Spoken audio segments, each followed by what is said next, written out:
Question number 5 देखिए, 4 centimetre त्रिज्या वाले एक वृत्ताकार शीट में से 3 सेंटीमीटर त्रिज्या वाले एक वृत्त को निकाल दिया जाता है, तो शीट का शेष भागों का क्षेत्रफल ज्ञात कीजिए। यहाँ पर पाई का मान लेना है 3.14। देखिए काफी आसान है, पहले क्वेश्चन को समझिए। तो देखिए 4 सेंटीमीटर, यहाँ पर देखिए 4 सेंटीमीटर पहले हम लोग त्रिज्या वाले, ये 4 सेंटीमीटर, आर बराबर यहाँ पर कितना, तो 4 सेंटीमीटर का, इसी में से एक कितना सेंटीमीटर का निकाल लेना है, 3 सेंटीमीटर का हम लोग अगर निकाल लेंगे। अगर 3 सेंटीमीटर यहाँ ऐसे कर दिए, वृत्त बनाना है, ये आर बराबर इतना, अगर इसको निकाल देंगे तो शेष जो भाग बच जाएगा उसका क्षेत्रफल निकालना। तो कैसे बनाना, सबसे पहले क्या करेंगे, जो बड़े वृत्त है उसका क्षेत्रफल निकाल देंगे, माइनस छोटे वृत्त का क्षेत्रफल घटा देंगे, तो वही शेष भाग का क्षेत्रफल बन जाएगा। ठीक है, क्वेश्चन पे आते हैं तब बन जाएगा। क्या लिख देंगे, बड़े वृत्त का त्रिज्या, बड़े ये बड़े हुआ, बड़े वृत्त का क्या हुआ, बड़े वृत्त का त्रिज्या, तो कितना हो जाएगा त्रिज्या, आर हो जाएगा कितना, तो ये 4 सेंटीमीटर हुआ। तो लिख देंगे वृत्त का क्षेत्रफल, वृत्त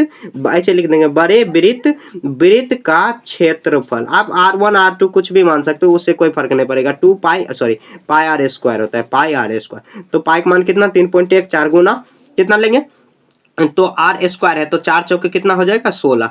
तो इसको गुना नहीं कराते, अभी 3.14 और गुना 16 ही रखने, यहाँ पर छोड़ देते इतना। देखिए क्यों नहीं कर रहे हैं गुना, ताकि आगे आपको काम आएगा, मैं बताऊंगा। ठीक है, यहाँ आप लिखेंगे छोटे वृत्त का त्रिज्या, छोटे वृत्त का त्रिज्या।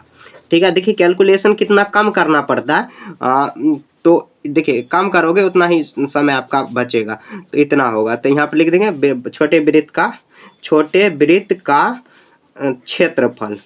क्षेत्रफल निकालेंगे, तो क्षेत्रफल देखिए कितना आ जाएगा, पाई आर स्क्वायर। तो यहाँ पर भी पाई का मान इतना ही लेना, 3.14 गुना 3 तिया 9 हो जाएगा, इतना सेंटीमीटर हो जाएगा। ठीक है, स्क्वायर होगा, सॉरी यहाँ पर भी स्क्वायर होगा।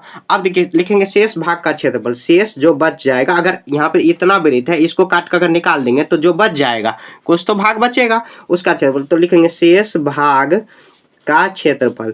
तो क्या करेंगे, शेष भाग का क्षेत्रफल निकालेंगे, क्या, बड़े वृत्त का क्षेत्रफल माइनस करेंगे छोटे वृत्त का क्षेत्रफल। ठीक है, तो बड़े वृत्त कितना है, तो बड़े वृत्त का क्षेत्रफल कितना, 3.14 गुना 16 सेंटीमीटर स्क्वायर, माइनस करेंगे कितना, 3.14 गुना 9 सेंटीमीटर स्क्वायर। ठीक है, अब देखिए कैसे निकालेंगे, तो देखिए 3.14 दोनों को कॉमन बाहर निकाल लेंगे। अब 16 में से 9 जाएगा, कितना आ जाएगा, 7 सेंटीमीटर स्क्वायर आ जाएगा। अब क्या करेंगे, 3.14 गुना 7 सेंटीमीटर स्क्वायर को गुना करा देंगे, हो जाएगा। अब गुना करेंगे, 7 चौका 28 और 9 यहाँ पर 7 एकम 7 और कितना आ जाएगा, 7 2 9 और कितना, 3 7 21, तो इतना सेंटीमीटर स्क्वायर आ जाएगा। यही इसका आंसर आ गया। देखिए गुना करोगे तो ज्यादा आपका समय व्यर्थ होगा, इससे अच्छा कि गुना क्यों करना, कॉमन जब बाहर दोनों में से घटाना ही है तो दोनों में से बाहर निकाल लेंगे, तो ये बाहर निकल जाएगा, कॉमन तो आपको आता होगा।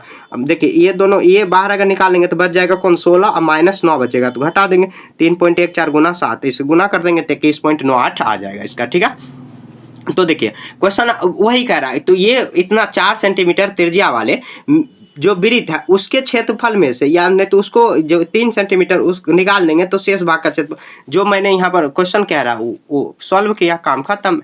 तो क्वेश्चन नंबर 5 आपका यहाँ पे पूरा कंप्लीट हो गया।